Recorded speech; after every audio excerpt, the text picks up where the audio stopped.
Okay, so I wanted to follow up with that now that I'm kind of perched in the Wendy's parking lot to get my mom, who's watching my son, Frosty. But anywho, you know I'm people too. I can't help it. But I really, really was, sadly enough, not shocked with the behavior. They spoke all the topic was on implicit bias, and it was a panel of judges and attorneys and the prosecutor for here in Mecklenburg County.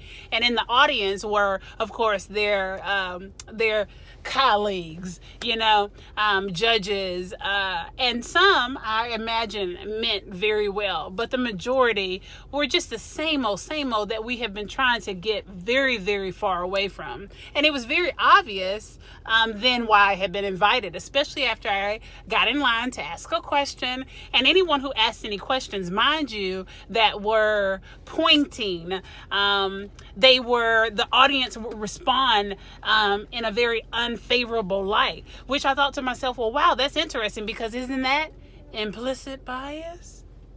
Or am I on drugs? People, it's time to make a change. It's not a joke. And it's going on in every church around the nation with regards to especially the black culture of the political class rearing that are going to do the same old, and they are talking a good game.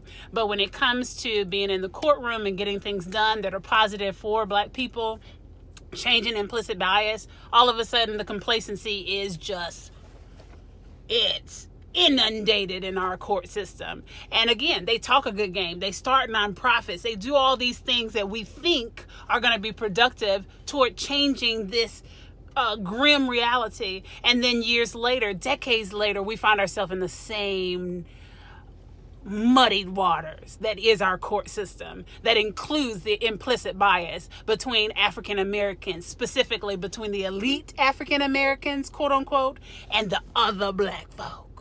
Okay?